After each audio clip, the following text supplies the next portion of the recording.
All right, back on Morning Line. Thanks for joining us. Shifting gears a bit, but we're going to stay along the same vein to some degree, talking about the city, the growth, and the monies that are involved to accommodate that growth. And joining us to talk about a blue ribbon panel that looked at ways to raise $20 million or save $20 million is Metro Councilman at Large, John Cooper. Thank you. Thank you for having me on. Yeah. Thanks for coming on. Excited. He was just telling me he got down there and walked around the stage yesterday, and you said you got to see it to believe it. The draft stage, you do have to see it to believe it. And Nashville is going to look great to the whole world. And this is a beautiful time of year, and they capture how fantastically visual Lower Broad and Nissan Stadium is, and we better be prepared for all the people who are going to want to move here because we look so great. And you have no doubt this has a direct correlation. I think the TV show Nashville had a role in that, people seeing it.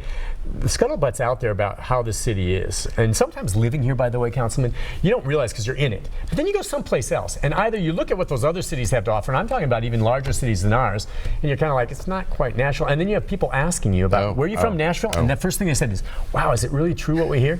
Well, and it is true, and we're the envy of every other city in the country.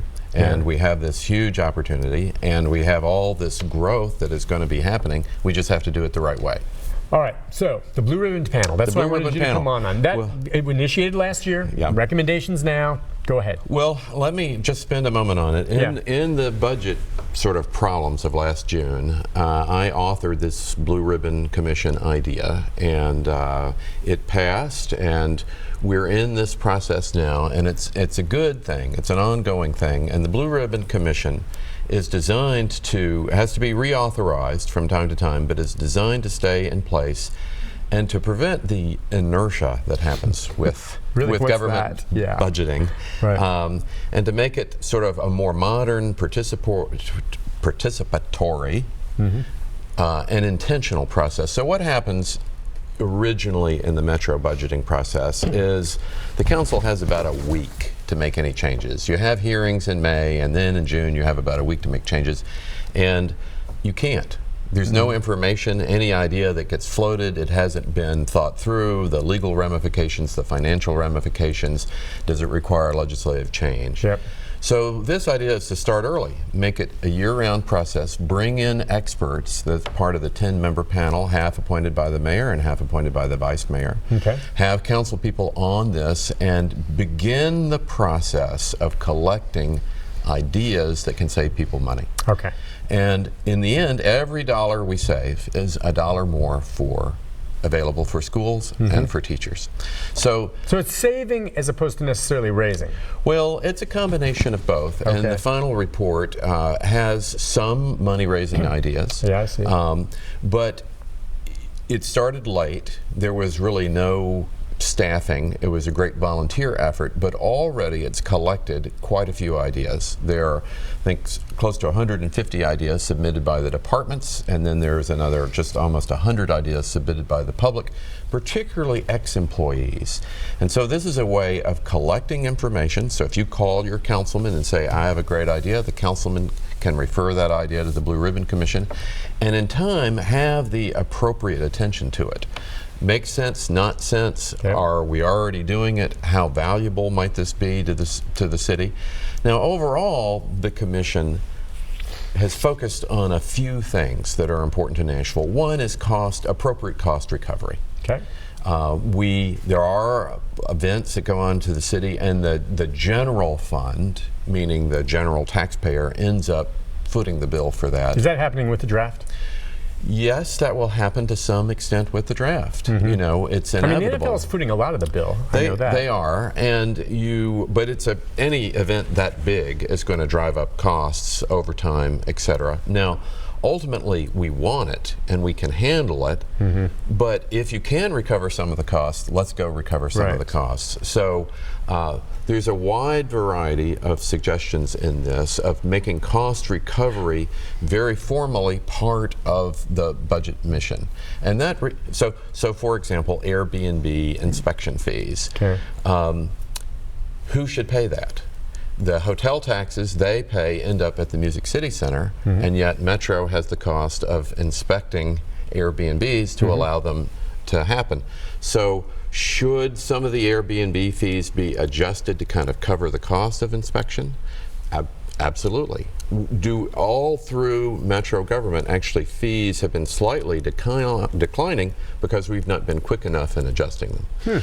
But the real question and this is a formal recommendation by the Blue Ribbon Committee, is to begin to explore how the tourism costs might possibly be borne by tourism taxes. And then that saves money for the general fund in the end. It's a process. It's not necessarily going to be easy to do, but you have to start paying for things out of the right bucket, so to speak. So it's maybe the tourism thing, and that ties in because there's going to be a heck of a lot of tourists there this weekend.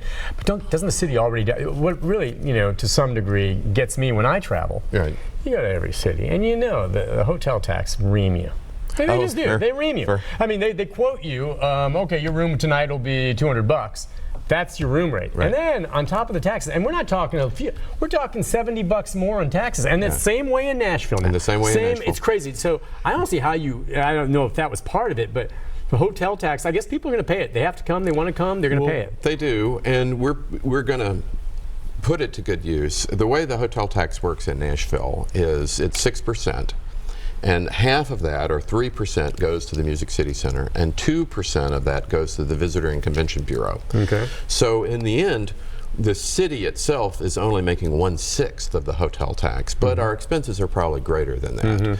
So part of the question is, can we ask or submit invoices, in effect, to these primary collectors of the hotel tax to be reimbursed for some of the services? Every dollar that you get reimbursed for ends up being a dollar that you can send to schools or to police pay. But now the ideas of the Blue Ribbon Commission are much more specific. I mean, that's a general theme of this, but you get into more than 200 recommendations or suggestions or ideas that can be studied, and if they don't happen this year, then in time they'll happen in other years. So, for example, here's an idea that the Sheriff's Department has suggested, and I think it has to have study, is why not use lower cost Sheriff's Department employees to serve civil papers?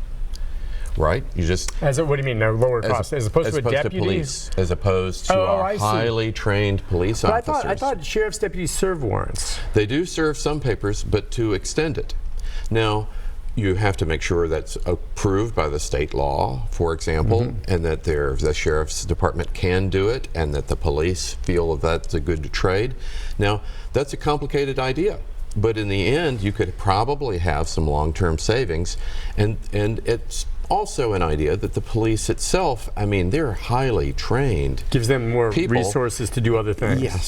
Yes. Now, and particularly when you have an understaffed police department, I'm thinking that sounds like a pretty good idea to take some of the burden off of the police in doing that. But again, here is a place for people all over Nashville that have ideas to collect them in one place and to begin the process of going, how do they great send idea. Them in? How do they send them? Well, there's a website. Okay. It can be both anonymous or disclosed. Most people are happy to associate their names with these ideas, and there ends up, I mean, out-of-town travel, green initiatives on printing, what are Metro's catering policies, fleet management. Now, the fact that Metro doesn't really have a real estate plan for renting third-party space. Why do we rent third-party space when we have empty facilities elsewhere? Why are we changing market rate for non-Metro agencies that are using Metro space? Here's another fantastic idea. Cost recovery to public property that's damaged in an automobile accident. What do you mean, like someone runs their car into a public building? Yes. Does that happen a lot? Well, it does, and it's covered by your insurance, but we have to invoice it. What do you mean? If I plow into some Metro building, aren't I responsible to pay for the damage I caused? Well, you are, but we sometimes forget to collect. Oh, okay. Oh, well, that should be fixed. Now, Atlanta, Georgia has a whole program to do this. So but this is the kind of sort of common sense, low-hanging fruit that I think everybody would go, wow, the insurance policy should have collected on that. Yeah, well, forgetting to invoice?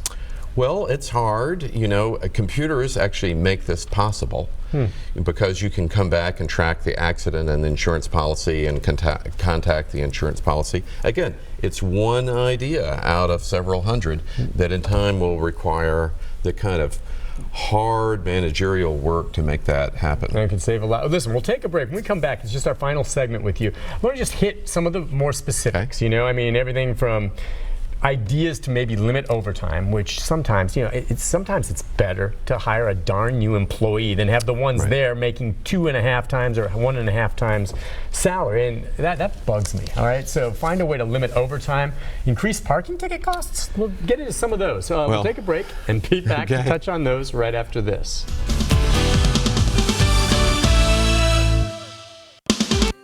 If your home is unusually dusty and you have black lines around the edge of your carpets, then your home needs Mr. B's air duct cleaning. We have been tested before, and we know as far as the airborne particulates in a home that we remove the actual 53% of the dust out of a home. And you can trust Mr. B's. Their technique of air duct cleaning is Middle Tennessee's most thorough. We want to be absolutely the best at what we do. It's only one way, and that's the right way, and that's the way we do it at Mr. B's Air Duct Cleaning.